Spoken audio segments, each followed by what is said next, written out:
Hello and welcome to episode 112 of Radio Gorepress. I am going to preface this by saying that if you listened to the last show, you might have heard us get excited about the silliness that was to come. But being the professionals that we are, we decided to switch out the film at the last minute. With quite possibly the least silly film we can think of. The antithesis of what we were going to cover. So that should be interesting. I was about to say exciting, but I don't want to oversell it. How are you doing, Phil? I am sleepy, always sleepy. Same. I start my new job next week, though, so got that to look forward to. Why did I think you'd started it already? Don't know. Is it 2023 yet? Genuinely have no idea. Maybe you've time travelled, Sarah. Oh, don't. Is this the tangent universe? Oh, fuck. Is a giant rabbit speaking to you? Not right now. I don't want to give too much away. Yeah, I feel you on the tiredness front. I am so exhausted that I actually left work early today because I had a bit of a tantrum. Oh, no. And I came home and I just sat on the sofa and couldn't move for 2 hours. And I realised, oh, I have to get my shit together to record a podcast very shortly. And I was so tired, I nearly cried. Oh, no. But I'm not going to, because that would bum everybody out. I tell you what, I was getting Evie's kind of milk ready yesterday evening. And stuck it in the microwave and heated it up and left it in there a bit too long. And of course it bubbled over. So I was so tired, I very nearly cried over spilled milk. I was like, why is this happening? You're such a cliche, Phil. I don't realize how dumb that was. I pulled myself together. I want to know the etymology of that phrase now. Yeah. I mean, maybe milk was super expensive back in the day. Yeah. That's a good point. Before big dairy subsidised big everything. Dairy. big pharma, right?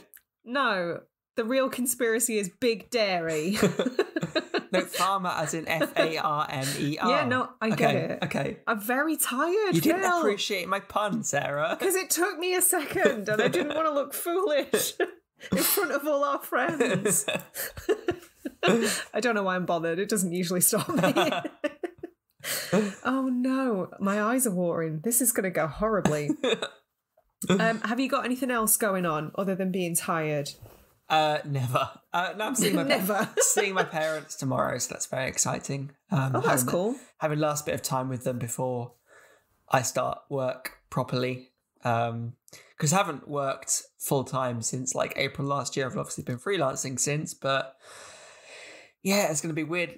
Back to the whole daily grind and all that, and booking holidays and all sorts, rather than just taking days off because. Excuse me while I play the world's smallest violin for you. Oh, I need some time off. It's doubly annoying when you're your own boss. Mm. But otherwise, if I take any time off work, I'm just going to sit at home stressing that there is work outstanding. So I may as well fucking be at work. Oh, I need to go on holiday. Away, proper away, holiday. Yeah. Away. Was that an Enya song? Probably. She's done enough. Yeah, I really want to go abroad. I miss it so much. It's been so long since I've been abroad. Couldn't tell you the last time. I mean, I get it. Our privilege is showing. Mm. And I do not take any of that shit for granted. But holy cow, I would give my left tit to get on a plane right now and just go and explore some Eastern European country and go and find an amazing little bar that does 90 pence glasses of wine that blow your mind. That's the real reason you want to go travelling. That's just the dream. Cheap booze. Is there any other reason? Fair. Maybe I'll get a tan. Hasn't been much opportunity to do that in the UK this year. Tell me about it. Yeah, it's nearly September. Which means it's nearly Halloween. Mm-hmm. So at least we have that to cling to. Spooky season. Do you know what you're going to do for Halloween this year? Do you have any plans? Kind of, but it's nothing to do with Halloween. I've got a then I'm not interested. Okay, fine. I got a Birds of Prey experience for like a birthday or Christmas a while back.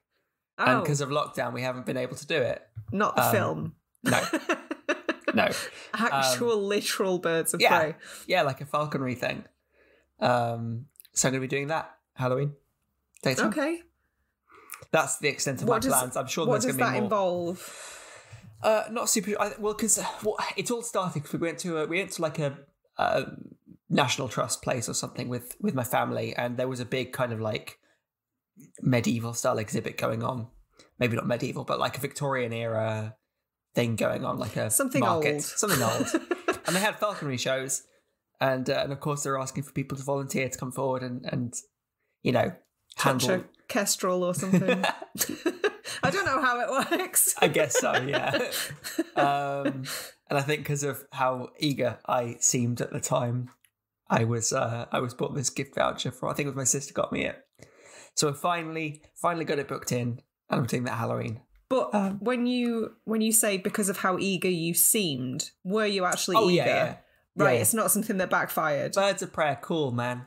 Right, that's fine. No, the only reason I ask is because when I was about 9, my nana bought my cousin a VHS copy of Joseph and His Technicolor Dreamcoat. Okay. And Riverdance. Okay. And I had to sit with her and watch both of them. And me, learning how to be diplomatic as a child, went, yes, I think she'll love them, Nana. They were great. Only to be presented with the very same 2 VHS tapes on my own birthday. Oh, no. Because I had oversold that somewhat. Was it the Donny Osmond one? Joseph and the Technicolor Dreamcoat? I don't know. When would it have been Jason Donovan? It might have been Jason Donovan. Oh, okay. I can't remember. There was one version with Donny Osmond and a bunch of, I think there's a fair few kind of famous British actors in it. No. That's the one I'm familiar with. I mean, they couldn't tell you when it was released. I'm going to level with you. They both sound shit. But I didn't want to break my nana's heart, but it backfired horribly. Fair. So I've learned to just be honest. That's the moral of that story. You can be diplomatic while still being honest. I know what I'm getting for you for your birthday next year or this year. Is it a kestrel? or Joseph and the Amazing Technicolor Dreamcoat? Who knows? Do you know what? I would rather have that than Riverdance. You know, I just realised, like, I only gave you your Christmas present, like, literally a month or 2 ago. Don't. I probably gave you it closer to next Christmas and next birthday than the previous one because of lockdown and everything. It's fine. We'll call it both years. Yeah, you're done fine. now. Oh, nice. Score for me. That's it. Forever, or on birthday and Christmas presents. I guess we should talk about the thing that we're here to talk about. Yeah. And that is 2001's Donnie Darko.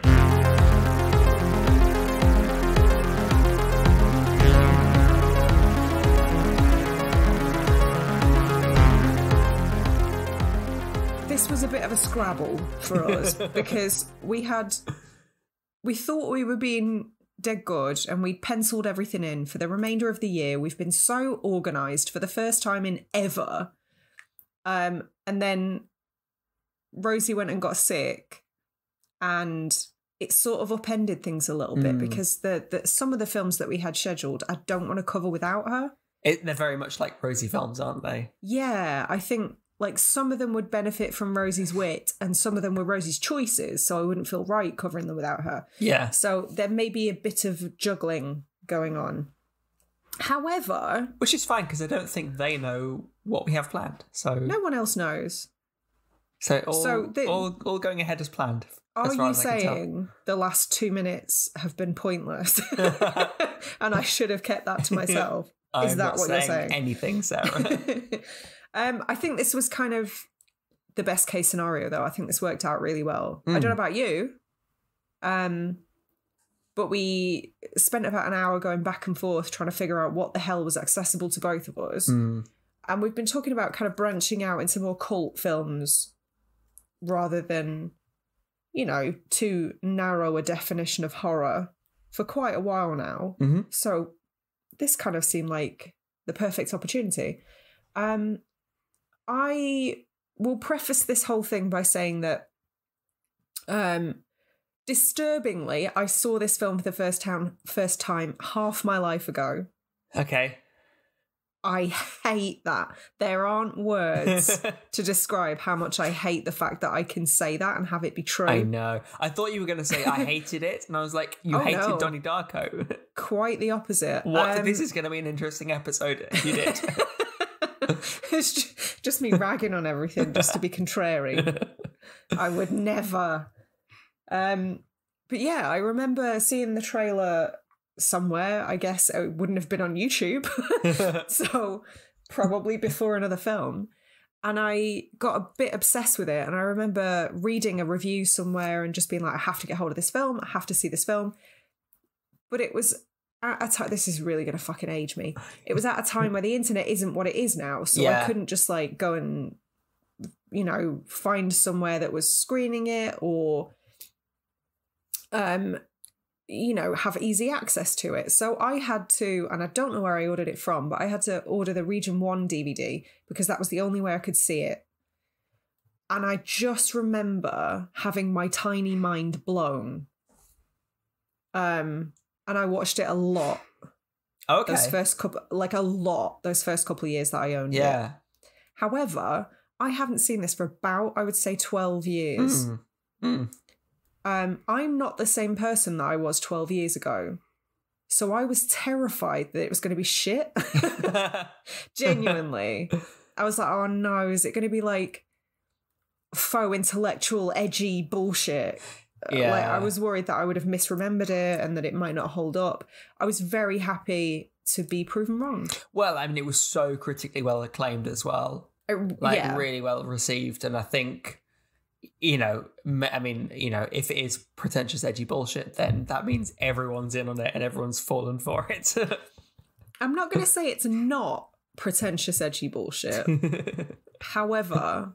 It's good, pretentious, edgy bullshit. It's very enjoyable, pretentious, edgy bullshit. Yeah. I'm a fully paid up member of the pretentious, edgy bullshit club, if that is the case. I imagine everybody listening is going to have seen Donnie Darko, and it is close to 20... Well, it's 20 years old this year. It is, yeah. I'm just going to edit that out so I can pretend that we're doing this intentionally to celebrate the 20th year anniversary. I'm checking the release date now. I don't think it came out here until 2002. Okay. It was 19th of January, according to Google. Right. Oh, well. We tried. But with that in mind, like, it's a 20-year-old film. I'm not going to apologise for spoiling it. You'll know the deal by now. Mm-hmm. However, I believe, Phil, you have maybe a little synopsis for those who need a refresher. Sure do. During the presidential election of 1988, a teenager named Donnie Darko sleepwalks out of his house one night and sees a giant, demonic-looking rabbit named Frank, who tells him the world will end in 28 days. When Donnie returns home, he finds that a jet engine has crashed into his bedroom. Is Donnie living in a parallel universe? Is he suffering from mental illness? Or will the world really end? Are you asking me? Yes, Sarah. What is the answer? If I give you the answer now, it's going to be a very short show. That's all we've got to talk about. All we've got to talk about is whether it's one of those three things. Yeah. That is a pretty accurate synopsis. However, it makes the film sound incredibly strange if you're uninitiated. I mean, it is a very strange movie. It's quite strange, yeah. I mean... So how would you pigeonhole this before we go any further? I think that's one of the things I actually struggled with. Would you call it sci-fi? Yeah, I think it would be sci-fi. Like, it's kind of like a sci-fi psychological thriller, I suppose. Yeah. It's tough, isn't it? Because really the sci-fi element doesn't really come in until later on in the film. Like, it's weird, but it's played very, not straight's a bad word, but it's it's very kind of, you don't have your mind blown until later on in the film.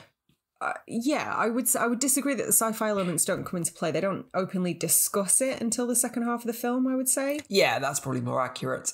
Yeah. I think it does have horror elements. I think it definitely has horror elements, but I wouldn't call it a horror film. No. I was kind of amazed at how well this held up. Okay. I think there were moments, or moment, should I say, there's like one visual effect that perhaps ages it a little bit. Can I try and guess what it is? You know what it is. I mean, go ahead. Because I thought the same thing, but now I'm not sure. The bit that got me was when Donnie's eyes started bulging as he leant into the kind of time vortex thing. Yeah. So, and it was just like a liquefy effect that was just splashed onto the edit. Yeah. So there's a couple of things that maybe age it a little bit.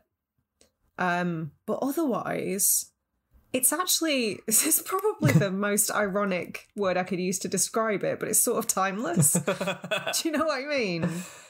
Boom. But given that it's about time travel and time, and it's also a period piece, timeless sounds like a strange word to describe and it. That whole, like, I'd forgotten it was set in the 80s entirely. Same. I've watched this movie before.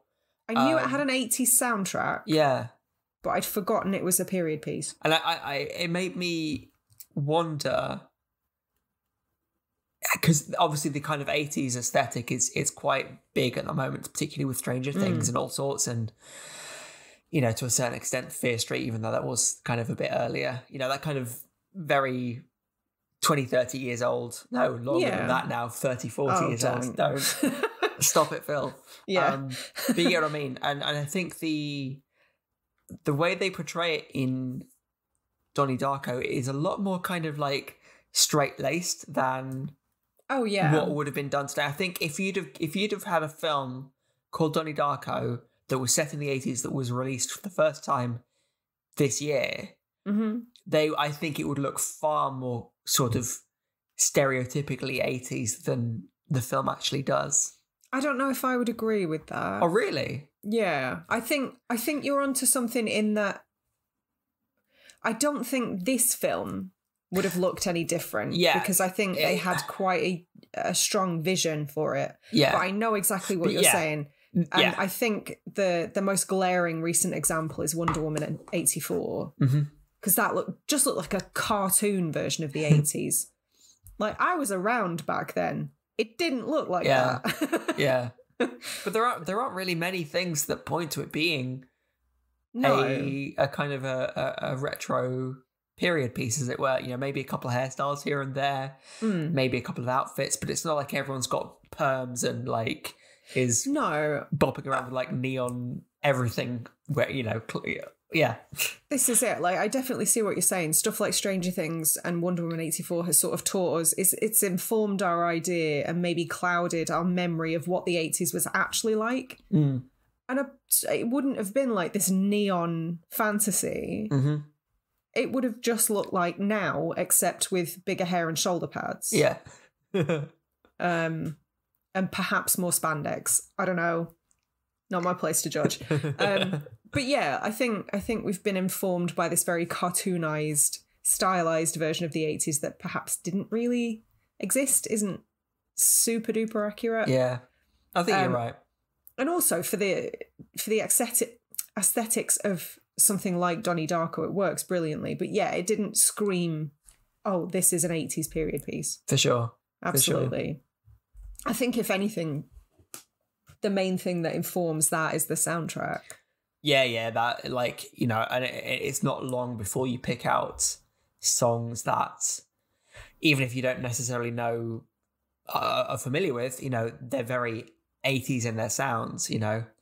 I remember the soundtrack being one of my favourite things the first time I watched it, because particularly, like, first sort of 10 minutes, 5-10 minutes, when he wakes up kind of on the ridge and cycles back home after he's sleptwalked. Well, the first time we were aware of it happening. Yeah. And then Echo and the Bunnymen kicks in and I was just like, yeah, sold. I'm in. Yeah, I like this. In fact, one of my first notes is just the fucking soundtrack in capital letters.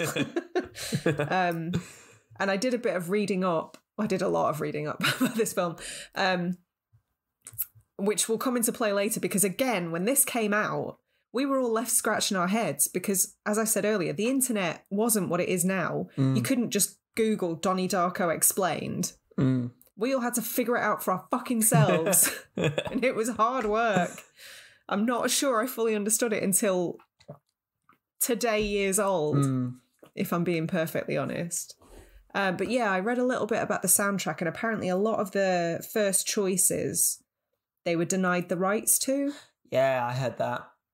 And I'm guessing, I actually don't know what the budget for this was. I know it wasn't huge because I remember seeing Flower Films at the start, which is Drew Barrymore's production company. And I read somewhere that if it hadn't been for her stepping in, the movie would not have been funded. And yeah, because I mean, Richard Kelly, it was his debut, I think. That's nuts. Yeah. That's nuts. It's crazy, isn't it?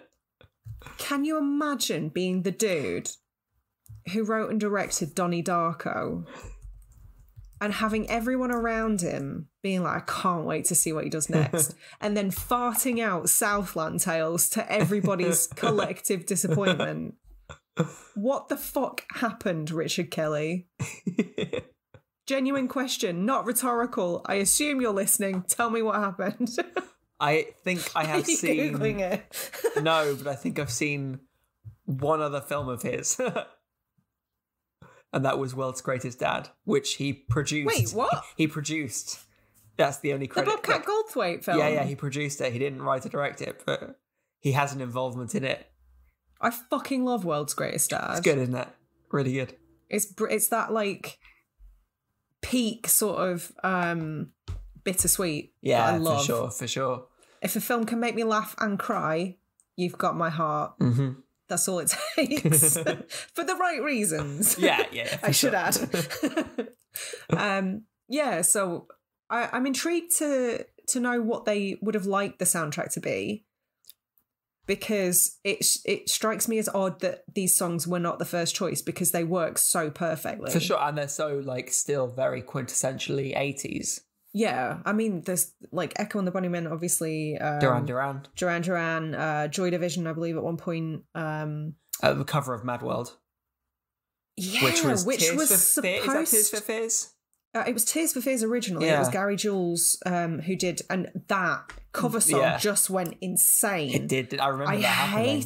I hate it because it was played so much. It was saturated. But imagine being, I mean, not that you two give a fucking shit because they're all richer than, like, King Midas at this point. But imagine being Bono and going, no, you can't have my song for your little film. And then them picking Gary Jules' cover of the Tears for Fears song that made bank. I really hope that was somewhat upsetting to Bono. I think that kind of theme, though, echoes throughout the film as well, because, like, you've watched those movies. I'm sure you've had it before, where you've watched a movie years and years ago, and I do that a lot. Yeah, well, for sure. Yeah, don't we all really? But you kind of don't give it any second thought, and then you rewatch it, and you suddenly are faced with this entire cast that since watching it you've become familiar with. Oh, like Seth Rogen. So many of my notes are just actors' names with exclamation marks because it's like I forgot this. Like, I didn't know this person was in there. There's Merrick McDonald, there's Beth Grant, there's Jenna Malone, there's Seth Rogen, there's Fran Kranz, there's Davy Chase. You know, I wouldn't have known who Fran Kranz was the last time I watched this film. Okay. If the last time I watched this was about 12 years ago, I wouldn't have known who he was. But that's my point. So many of these actors I wasn't familiar with at all. Like, I maybe knew the main family and that's it. But looking back, Did you not know Mary McDonnell? Pardon? Did you not know Mary McDonnell? I don't think so. I know her predominantly as Rosalind. From Battlestar. Rosalind is from Battlestar. See, when I was a kid, I was obsessed with a film called Sneakers. Okay. Primarily because River Phoenix was in it. Mm-hmm. And he was the most perfect human to ever exist, and we didn't deserve him. And the world has never been the same since 1993. It's not good. Sneakers is not good. It's got a phenomenal cast. Robert Redford's in it. Okay. Sidney Poitier, David Strathairn. It's great. However, much like any film that utilizes technology, it's kind of aged the same way that Hackers did. Oh, okay. Yeah.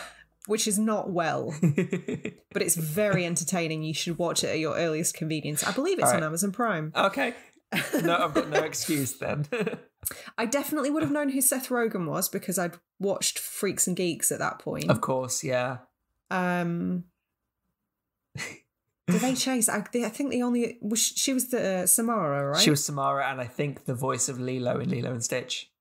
Oh, right. And of course, the eponymous S. Darko, of which we will not speak.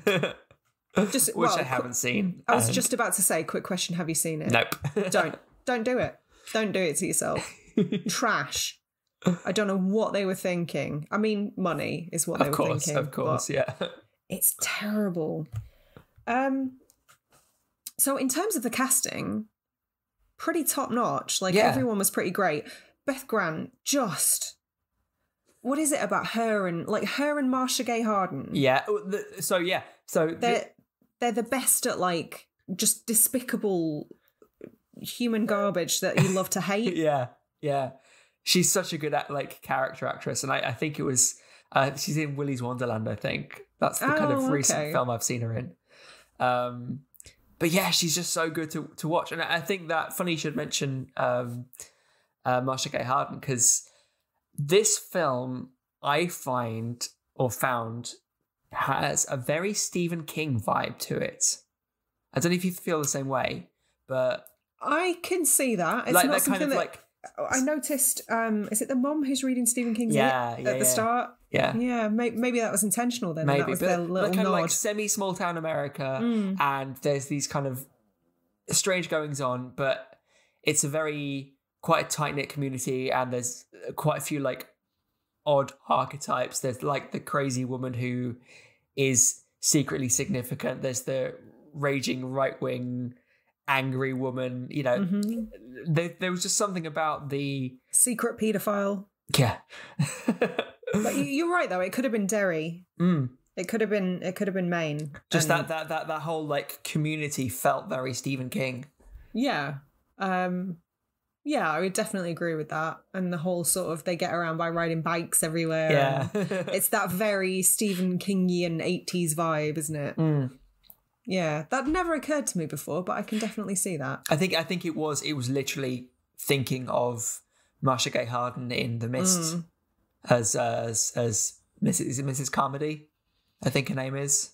We should cover that at some point. We should 100% cover The Mist. But yeah, I haven't seen that in years either. That same character was just that's what made me think of Stephen King. It just I don't know how to describe it. We need to come up with a word that describes the archetype character that just boils your piss. Do you know what I mean? It just makes you want to throw something through the screen. Yeah, they must be so fun to play though. They must be insane amounts of fun to play. And probably not that easy to pull off. Not to do well. Yeah. Because it's not just a case of it's being detestable, but also kind of not likable per se, but human. At least charismatic and like have enough like humanity to actually make it engaging. Not a caricature. Because angry for the sake of angry is boring, Yeah, you're just like a stock villain then. There's not much to you. Exactly. It must be tough as well because it's sort of human nature to want to be liked. So there must be a lot of people who don't want those roles. Yeah, for that reason. For sure. That's interesting. Yeah, let's do The Mist. Let's carry on. Done. Decided.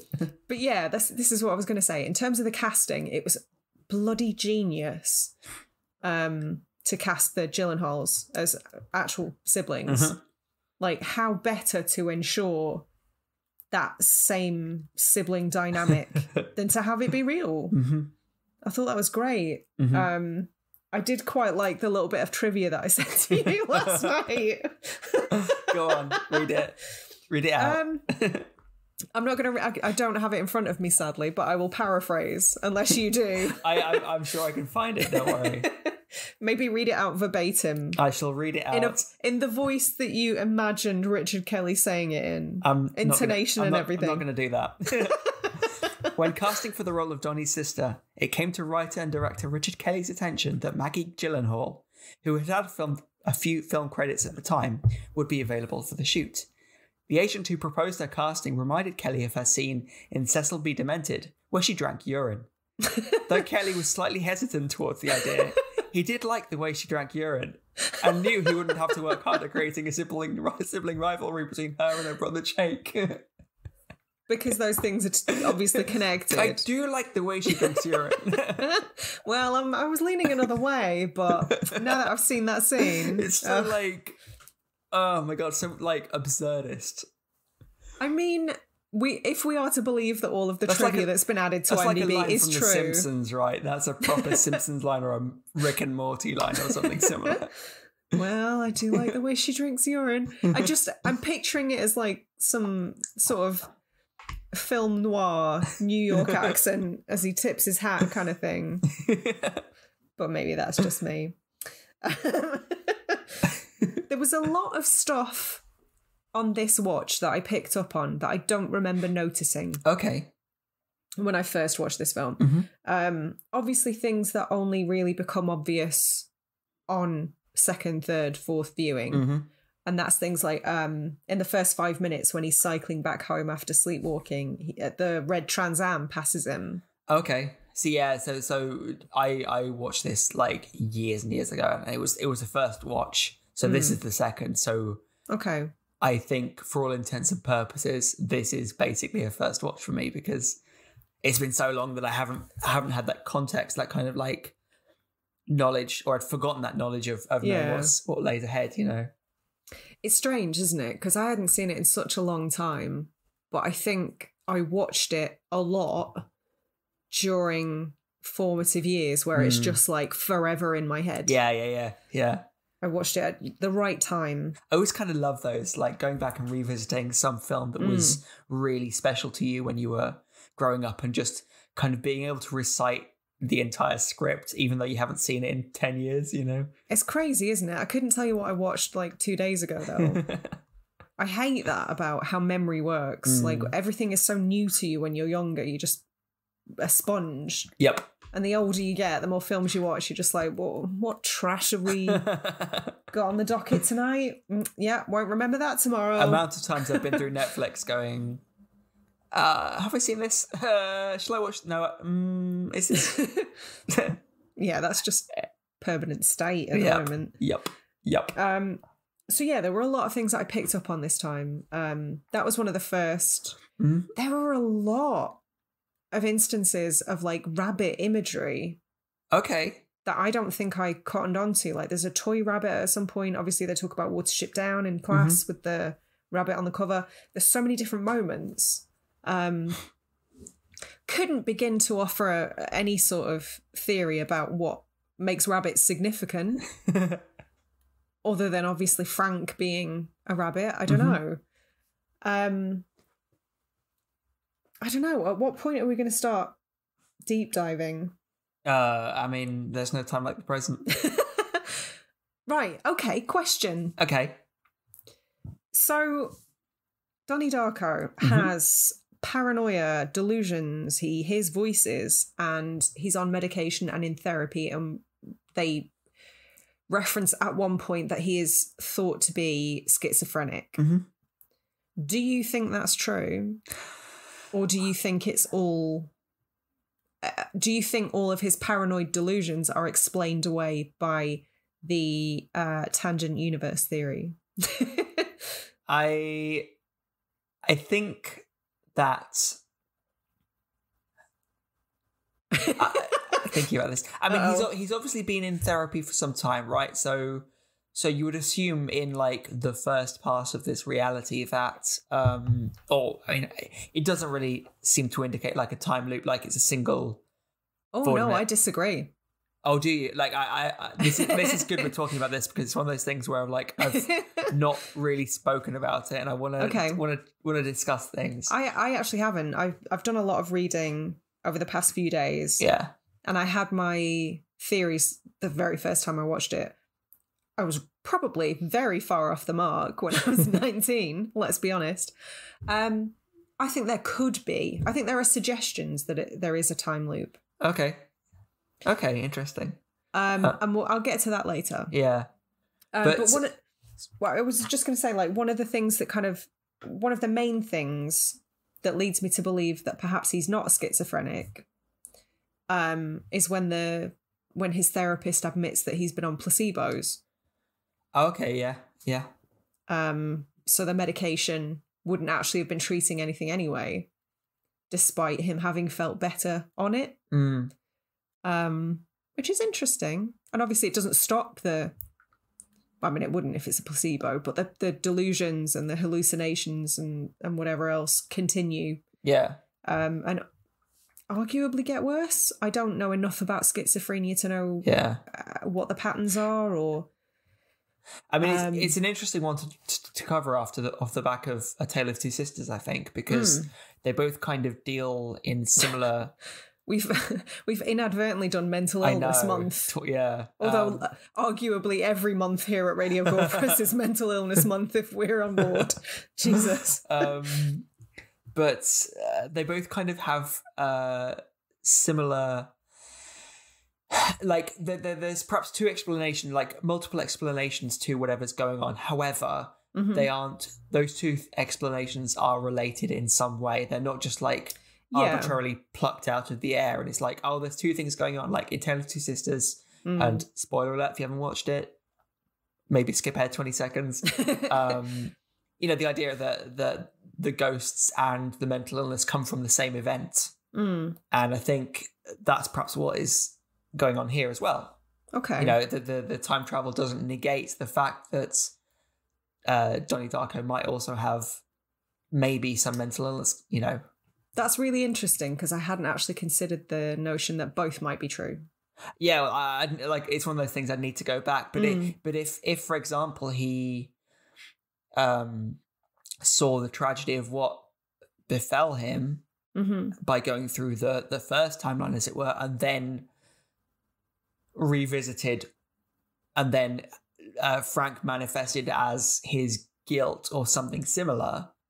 Because I'm not saying, because if the time travel theory is true, then I don't think Frank would have come with him. I don't see any reason for that to have happened. So I would have said that Frank was kind of like, I mean, I need to rewatch this, because I'm literally kind of making this up as I'm talking. But I would imagine that Frank is like a manifestation of the trauma that Donnie knows he's about to face, and that's why he's constantly leading him. I don't know. I think I get what you're saying. I mean, there's a giant jet engine that falls out of the earth out of the sky, and no one knows where it's from, right? So there's got to be some. Right. So, all right. Are we really going to get down to it? Do you want my not really my theories, like the general theory? No, go for it. I'm curious, because it's one of those things where I haven't actually discussed it with anyone, so I'm curious to see how far off the mark I am. Okay. ASMR knuckle cracking. That's new. Right. So, Grandma Death is a far more important character than she appears to be on the face of things. Okay. Obviously, nothing is incidental in this film. It's all very carefully and meticulously plotted out. So that's not going to surprise you. And he finds out when he talks to what's his face from ER. Pass. Noah Wiley. I can't remember the character's name, but his teacher. And it's about the midway point of the film when he says, "What do you know about time travel?" Yeah. And I think it's after the point where he and his father almost run over Grandma Death, and she whispers something in his ear, but we don't get to hear what it is. Yep. And obviously we later find out that it is the very cheerful message that we all die alone. Mm-hmm. Thanks. We knew that, Grandma Death. Please do not remind us of the crushing weight of death. But yeah, so obviously we find out at that point that she is called Roberta Sparrow, and she wrote a book called The Philosophy of Time Travel. Yep. And a lot of this only becomes apparent when you do a bit more digging, or if you watch the director's cut, which I haven't done, sadly. It's longer. Yeah, significantly so, isn't it? Yes. I read somewhere that Richard Kelly doesn't necessarily consider it a director's cut because he was happy with the theatrical cut. So he sort of considers it more of a special edition. Yeah. I really wish I'd had time to watch the film with director's commentary. Although, from what I've read, he does just sort of go, and shrug whenever pressed for like concrete answers. It's whatever you want it to be. Yeah. Throws smoke bomb slinks away. Never to be seen again. You bastard, give us answers. So, the philosophy of time travel puts forward the idea that we have the primary universe that we all live in, but it's unstable. Okay. So sometimes something happens and it branches off into what's called the tangent universe. Now, the tangent universe can only exist for a few weeks at a time. Okay. Hence, the world will end in 28 days. Yeah. Which also, incidentally, is the lunar cycle. It was like a significantly. It was very close to being a full like lunar month. Yeah. So while Donnie Darko is sleepwalking that first time, basically there are 3 planes. There is the first plane, okay, which is fine. Uh-huh. There is the second plane in the tangent universe that his mother and sister are on. Yep. And there is a third plane, which is where the resultant engine falls from. Okay. Which is the aberration that shouldn't be there. Yep. I'm not promising this is all going to make perfect sense. This is just my understanding of it. I'm a dum-dum and I'm very tired. So when he's sleepwalking, obviously, that, to me, I haven't read much about this, but when you said there isn't necessarily evidence of a time loop, to me, that's one of the things that sort of hints at maybe there is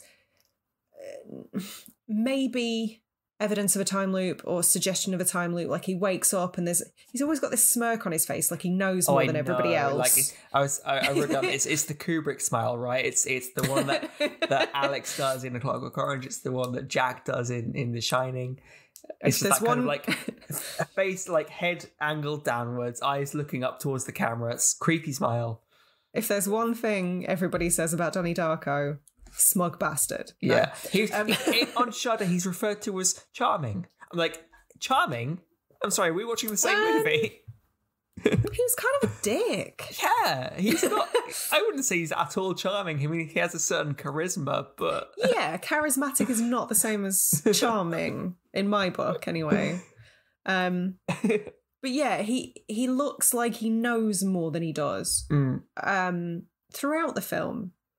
So there's this suggestion that there might be like some kind of leftover memories of having done this before, or and that's kind of I'm trying to think of words. That's sort of solidified as well during the final scene where we kind of see all of the characters kind of jolting awake or looking concerned, and that's because the people who were present in the tangent universe are said to be haunted by vague recollections of what happened once they are once the primary universe becomes a thing again. I think I perhaps misspoke. What I meant was kind of more like infinite loops.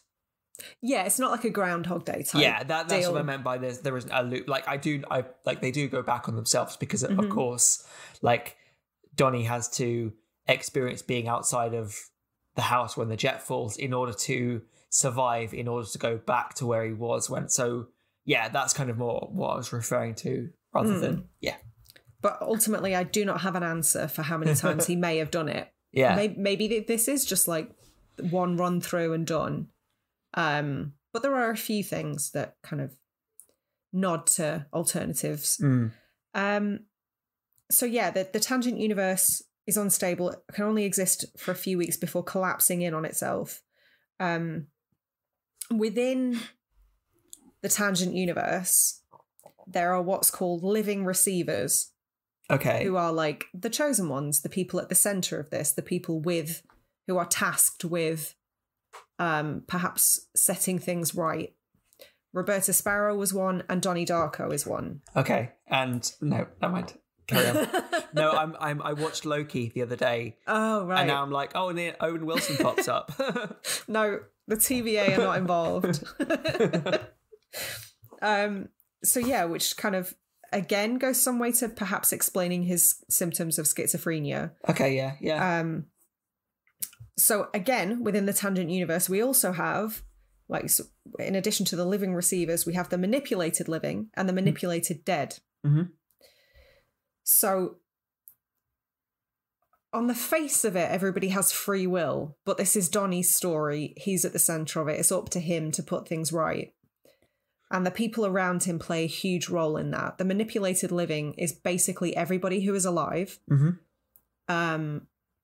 who has a part to play in his journey. The manipulated dead interest me a little bit more. They are largely thought to be obviously Frank and Gretchen. Yep. Who, while she isn't dead until the end of the film, she is considered among the manipulated dead. Yeah. Because she has a huge part to play in nudging him towards answers and finding out what he's supposed to do. Especially, I can't remember the line verbatim, but when she talks about, wouldn't it be good if you could take away somebody's pain and make it like replace it with something better, more beautiful, which is kind of a quite literal way of nudging him towards what he needs to do. Wouldn't it be great if you could go back in time? Yeah, which is sacrifice, which is very sad. And also, there's another theory, in addition to that Donnie Darko is a superhero movie. Yes, I heard that. Because which I find fascinating. Because he's got the alliterative name, and that's all it takes. Yeah, he has the alliterative name, which they literally point out at one point and reference like as being a superhero thing. He definitely has powers.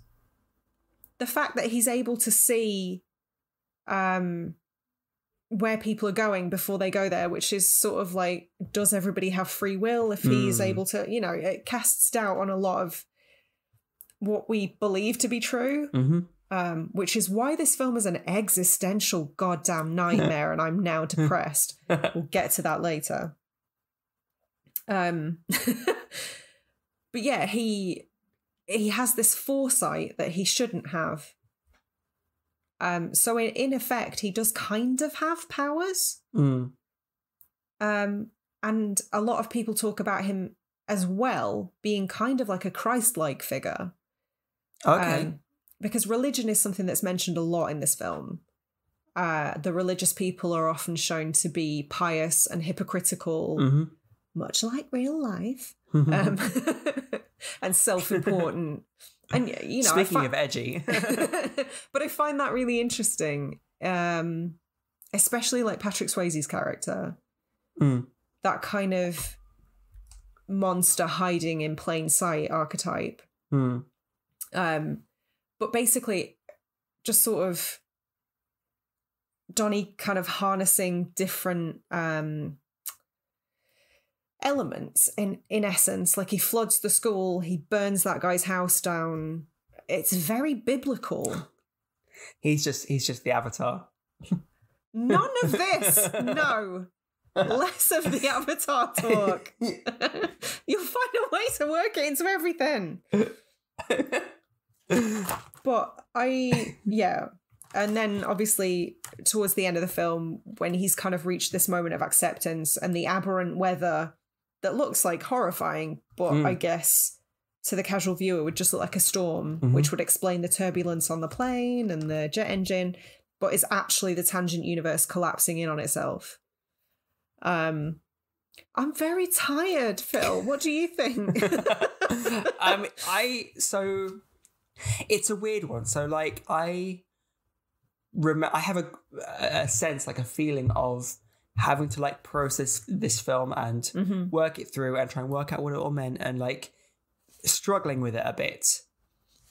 And like I said, I'm still struggling with it. Well, no. So actually, I think it's fairly, like, the actual specifics are up in the air, but I think it's fairly obvious what happens. Like, it's not like, for example, A Tale of Two Sisters, in which that is like a head fuck and you need to look into it to work out what's going on. Oh, no, I don't agree then. I think this is a head fuck that you need to look into. Oh, really? Well, yeah. Okay. Well, I was a cocky 19-year-old the first time I saw this, and I was like, yeah, time travel, I know what it's about. I did not know what it was about. I can confidently say like, I didn't get it. I'm saying it's not, I'm not, let me get my thoughts abreast. Like, what happens, the what is obvious. The how is the kind of ambiguity. Yeah, and I mean, you couldn't infer everything from the film itself because some of it was pieced. It was pieced together from the director's cut, from the archived version of the philosophy of time travel that was put online when the film was marketed the first time around. So unless you were privy to all of that information, you wouldn't. It'd be near impossible to put it all together. Sure. But I think that's sorry, just to interrupt. I think that's why. How dare you? Sorry, why A Tale of Two Sisters specifically I mentioned, because to me the what of A Tale of Two Sisters was a lot more confusing, and that's what I had to wrap my head around. Agreed, but I think it differs greatly because all the answers can be found within the film. Yeah, for sure, yeah, and but it requires that engagement. Yeah, whereas with Donnie Darko, for me at least, I found that the what makes sense without any engagement. He goes back in time or something along those lines and corrects what happens. Yeah, like I think even when I watched it the first time, I was like, okay, he's reset the timeline or whatever. Yeah, like it's obvious what goes on as to how and the significance of that. Yes, there's a lot of ambiguity around that, and you do need to look further into it. But yeah, I think that's why I'm saying this. To me, I was a lot more like just on board with it as I was watching it the second time around than I was the first. Yeah, I think to be honest, it's one of the reasons that I think it stands up so well to repeat watches, because it is a film that you can watch, largely understand and enjoy, but it's a film that's incredibly rewarding. Yeah, and it rewards you looking into it and digging into it, because there are, like you say, throughout the film, everything is set up, everything has, nothing is accidental. They make a conscious decision, like you say, in that first scene to show the car that's kind of has a significant interaction with the plot later on. I think it's the little things for me that I definitely didn't pick up on the first few times when I watched it when I was younger. Which is why I say, like, nothing in this film, literally nothing, is incidental. I think this is definitely a film. Sometimes you watch stuff and you're like, I'm reading too much into this. I don't think it's possible to have that with this film. No. I love the tiny little details, like when Donnie's sort of stabbing the version of Frank in the bunny suit that he sees. And he's stabbing him in the eye. Yeah. Everything is sort of telegraphed, but you don't know that. It's telegraphed very subtly. Things like just little Easter eggs, like Drew Barrymore going on about the Graham Greene short story, The Destructors. The fact that story kind of mirrors some of what happens in the film. The date that it all kicks off, the 2nd of October, I believe, is Graham Greene's birthday. Oh, really? Yeah, just loads of tiny shit like that. I think it's really interesting when you dive into this theory of like the manipulated living and people kind of nudging Donnie to his ultimate purpose in the tangent universe. And the teachers have a huge part to play in that, actually. Like, she's kind of, when she talks about the most beautiful phrase in the English language being cellar door, and obviously that comes into play because they go into Roberta Sparrow's house at the end through the cellar door, and like nothing is an accident, and I fucking love it. What happened, Richard Kelly? I thought you were a genius. No, I agree. I agree. And I think it's one of those things where because there are these very definite and obvious elements scattered throughout, it makes you want to look. It makes you more inclined to believe that everything else is deliberate as well. I think it is. For sure. But that's the difference. That's the difference between accident and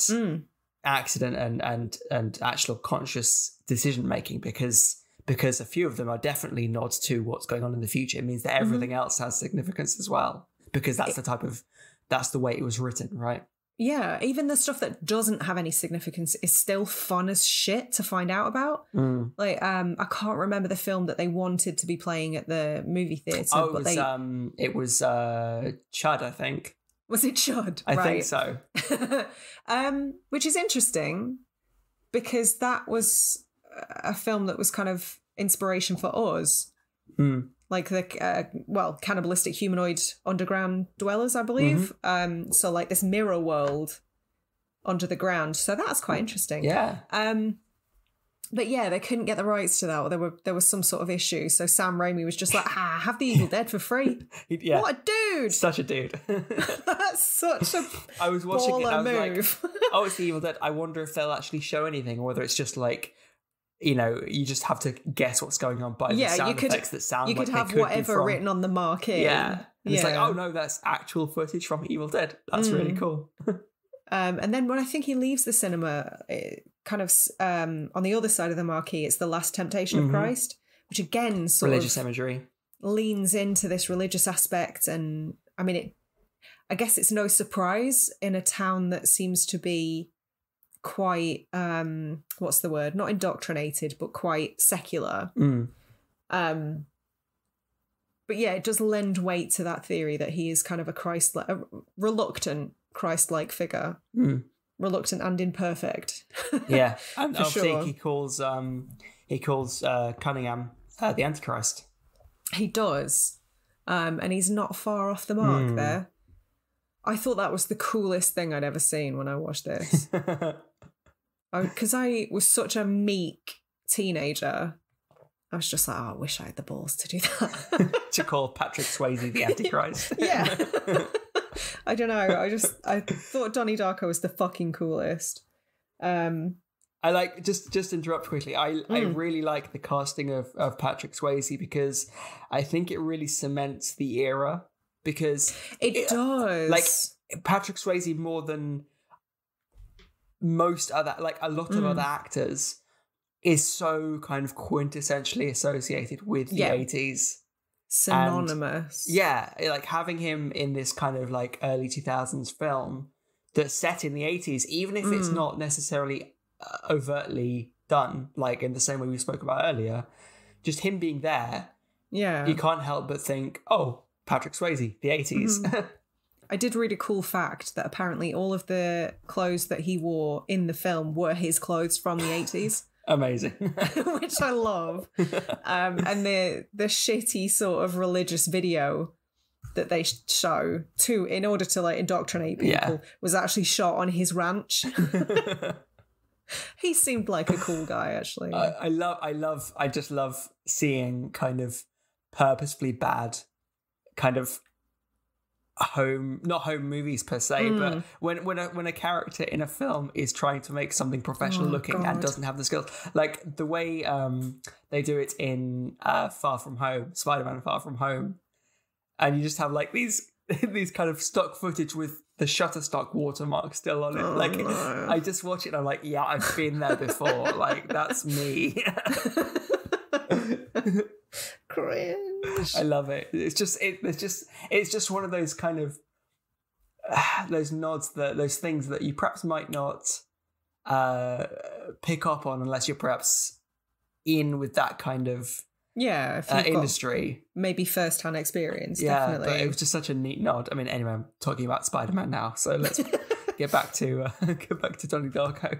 The only other thing I really want to spend some time talking about is how beautifully some of it is filmed. There are a couple of shots where the camera tilts. Obviously, there's that slow-mo scene right near the start where they get off the back of the bus. Yeah. And the camera's on its side and the music kicks in and the camera... I just thought that was phenomenally well done. That was stunning. There's a scene at the party later where the camera tilting is utilised again to kind of indicate that he's feeling a bit wibbly wobbly, I believe is the medical term. And I don't think it's something that I'd necessarily appreciated until now. Some of it looks truly stunning. For sure, yeah.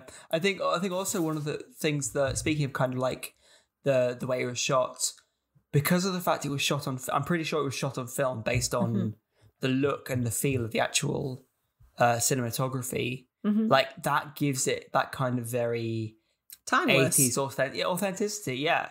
But also I think not always. Don't come for me. I think things that are shot on film just have this classic cinematic look to them. And that's not me saying that digital doesn't look cinematic, but it's you can't replicate it. You can't really fake it. If we are to assume it was indeed shot on film, which I think you're right.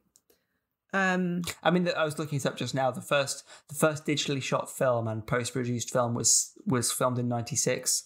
So digital film was perhaps still in its infancy, and particularly with a film in which it's a directorial debut, which they can't secure the rights for. I'm sorry. This was his first film. Can you think of many better directorial debuts than this? This might be the pinnacle. Challenge. There you go. What? Now I'm trying to rack my brains. The people at home, if you've got one, let us know on social media, because I think this might be it. Genuinely. But anyway, do you have any more theories about the meaning of the film or anything I've missed? Because honestly, we could talk about the minutiae until the cows come home. Oh, for sure, yeah. But I want to get into the nitty-gritty. Yeah, I think, like I said, we've got. Just trying to get my thoughts in straight. Good luck with that. And hiccuping at the same time. So, it's all going on. No, I think, like I said, the actual I was surprised how well I followed along the plot, because, like I said, I had this memory of having to work it out or being confused by it.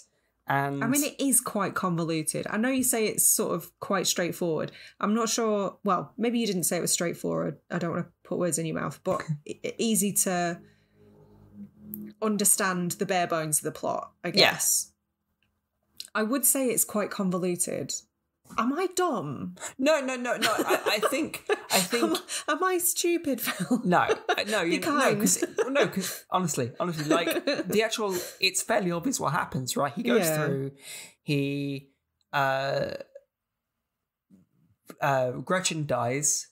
He goes back in time and allows himself to die so that these events don't take place.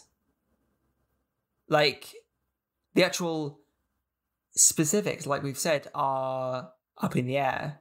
But to me, that's what happened, right? Unless it was all just a dream. The specifics and the jet engine were up in the air. Well, the jet engine wasn't up in the air for long. Started off up in the air.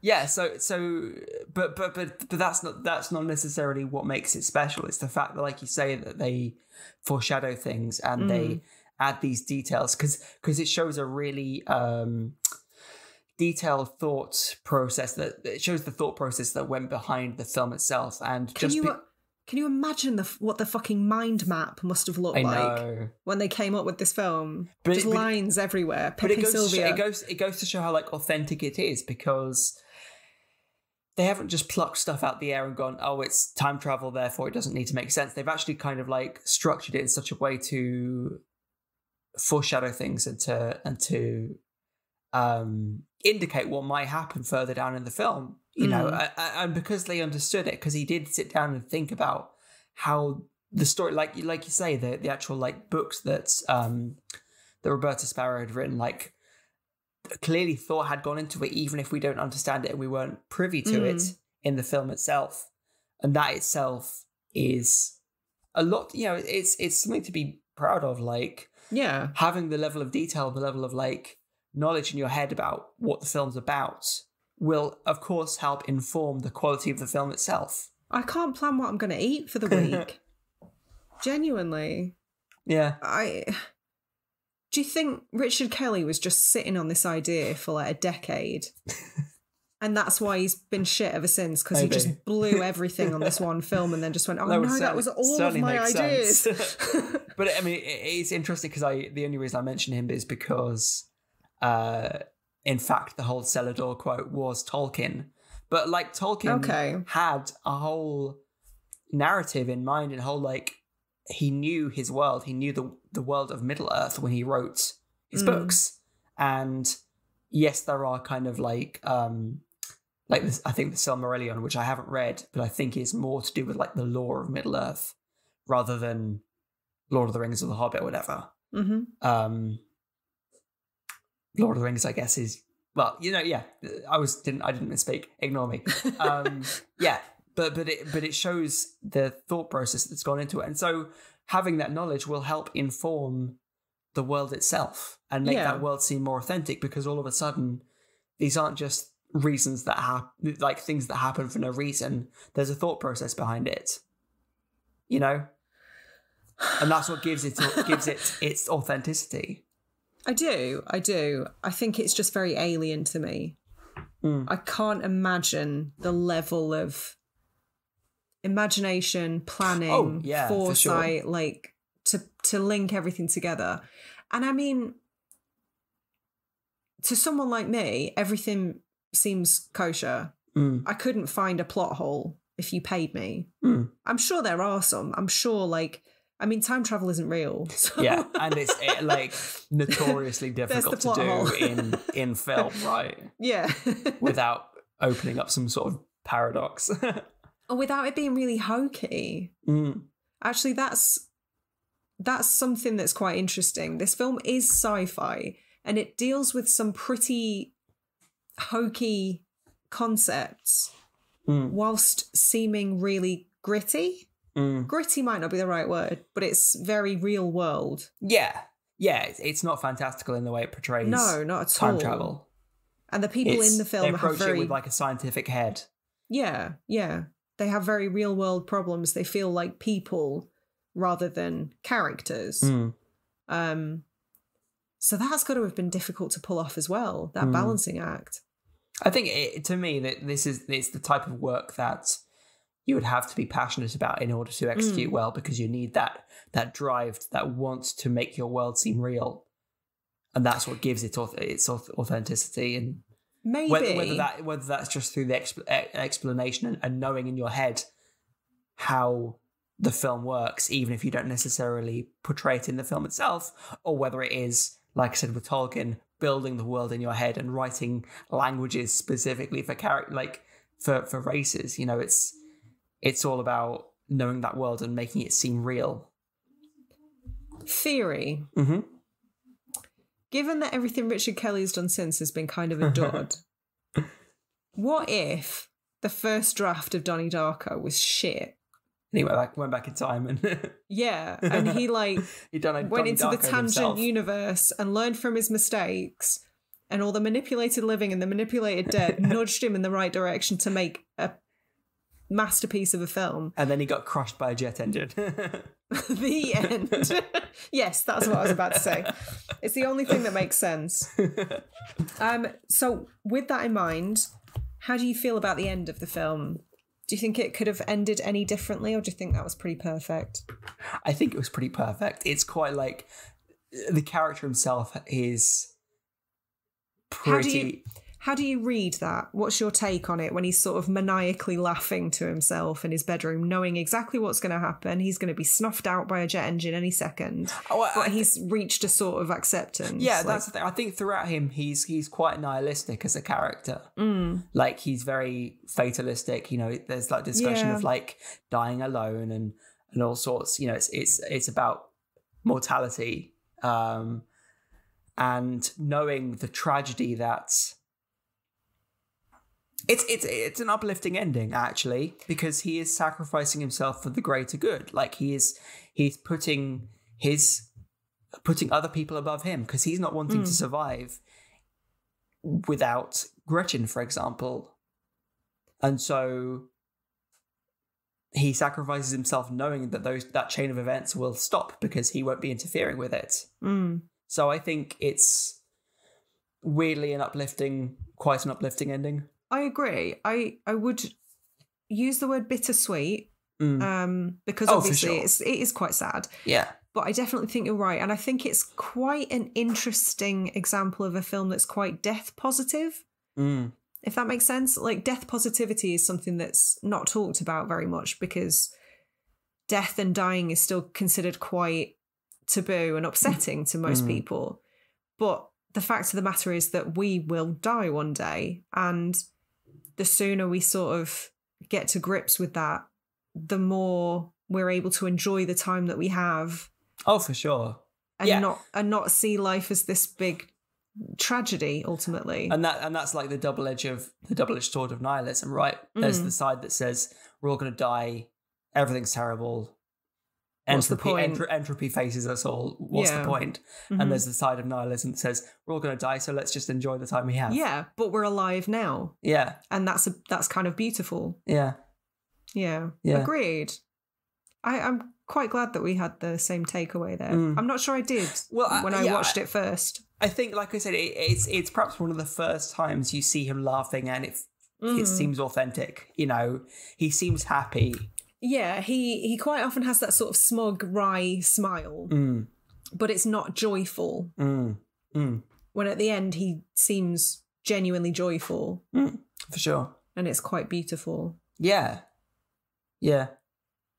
Well. And you're left with the survivors, actually. You know, it doesn't end with him. Yeah. You're left with, like, the survivors, you know, that kind of nod that Gretchen and Mrs. Darko, whose name escapes me, they kind of exchange where they have a familiarity of each other. They feel like they know each other, maybe. I love that. I love that nod of, like, the residual kind of everybody in the primary universe is kind of left with this residual dreamlike memory of what happened in the tangent universe. I think that's quite interesting. And I guess that very brief surface level exchange, like you say, there is a very slight look of familiarity. I guess that lends that theory some weight as well. For sure. And yeah, it is quite uplifting, because obviously you realise Gretchen's spared the pain of ever getting to know him, and therefore not losing him. And actually, you know, she's throughout the film is quite a tragic character. She had a rough upbringing, and desires positivity in her life. You know, they come up with the glasses for infants that beam positive imagery, implanting memory thing. Yeah, and that was all about, you know, giving people the best possible start. Whether whether that idea is misplaced or not is a different question, but it's very pure. Yeah, it's quite, exactly. It's very well intentioned. Yeah, and she survives. You know, she has a tragic upbringing, but has a positivity about her, and gets to actually live that positivity. You know, even if she doesn't necessarily know it. Fun for all the family. Maybe not. So what would your final thoughts on Donnie Darko be? Yeah, it really stands up. I really liked it. I'm glad we chose to rewatch it, because it's one of those films where I have been like, I should rewatch that at some point. Same. But never really had the drive to. Yeah, I think I was just too scared to, because I was worried it wouldn't hold up. And I think there's always that notion of, like, I could ruin my memories of this film, maybe I should just leave it as it is. Yeah, for sure. That was a big relief. I think there's a few, not to be really picky, there's a few moments that strike me as a bit odd. The ones that jump out, that, you know, the kind of like pan through the school, the kind of the camera's tracking through the school, and it's very like speed up, slow down. Yeah. As you're introducing to certain characters. That to me screams like early 2000s teen, like 10 Things I Hate About You and Mean Girls, like that whole. What's wrong with that? Oh, nothing. But I just don't think that's the type of film that Donnie Darko is. True. But maybe that was an intentional thing to sort of appeal to that crowd. Yeah. Win them over. Maybe. I mean, I'm not saying it's necessarily a bad thing. It's just one of those things that stood out to me as a little odd in the context of the larger film. Yeah. And the other one was when the kind of like hard cut to the guy in the red tracksuit after Gretchen calls out there's just a dude watching them. Smash cut to him like just looking around. So he appears at several points throughout the film. Really? Okay. Did you notice? I know he had a significance because I saw him mentioned in the kind of reading up I was doing. Okay. But I didn't realise he was in multiple places. He is in a few different places. He is one of the agents who are sort of dealing with the plane crash. Okay. Yeah, it's not obvious because he's not always wearing the same outfit. He's in a suit at some point, but it's the same dude. So I guess it's, I don't know. I don't really. All right, that's something I don't fully understand about this film. I don't definitely understand the significance of that unless it's sort of like a there's always a higher power watching, like, you know, I'm not sure. But yeah, he crops up in a few places. Okay.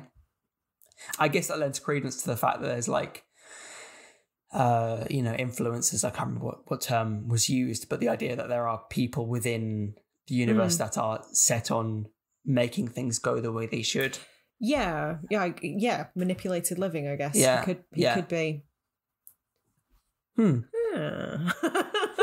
I feel like, much like last time, I kind of want to go away and watch it again immediately after. Do you know what I mean?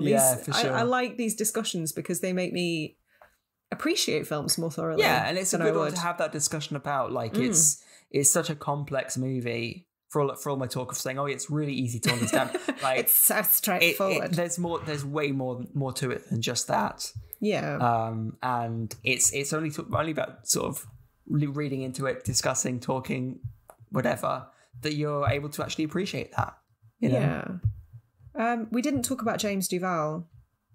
We didn't. Who is not in enough stuff. I was very excited to see him in this because I'd seen him in at least 2 Greg Araki movies in the late 90s, and also he was in May.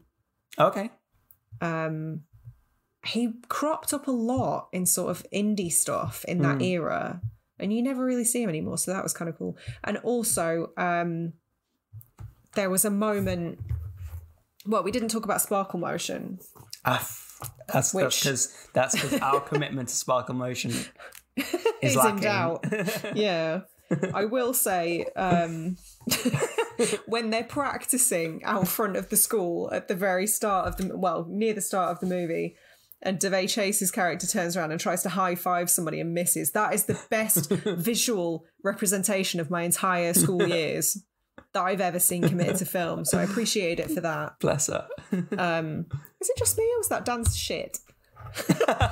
Can we talk about that for a second? It was very like, I mean, they're like, what, 10, 12 years old? I don't know. I don't think it's going to be particularly good, right? It ain't no step up. That's all I'm going to say.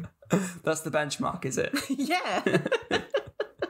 Well, that'll river dance if you ask 9-year-old Sarah, who thought that was great, apparently. Just have like Hayden Panettiere just gate crashing into Donnie Darko, teaching them how to dance properly. Where's Channing Tatum when you need him? Anyway, I think that's probably a good place to end. I'm amazed this was as coherent as it has been, if I'm honest. Yeah, for sure. I'm going to go crash on the sofa now. If you're still listening, thank you so much for sticking through all the way to the end. We appreciate you.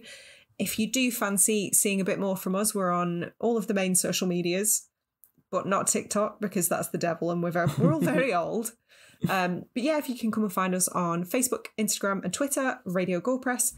And we also have a Patreon, which you can join and get double the content.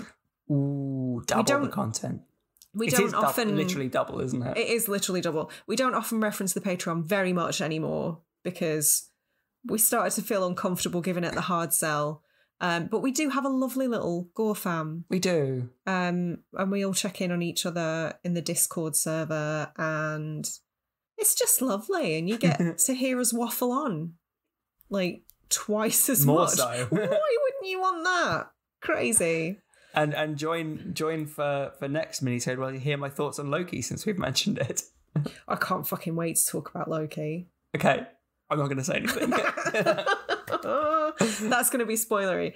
But if you do want to help us out in free ways that aren't the Patreon, we would very much appreciate any reviews on your podcast platform of choice. Give us a like, give us a share, give us a comment, feed the algorithm gods, and give us that sweet, sweet engagement, and we will love you forever. And we're just excited to hear from people who think the same way that we do and watch the same films that we do and want to start a dialogue. We're all about that.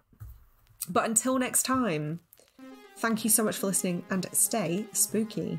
Bye-bye.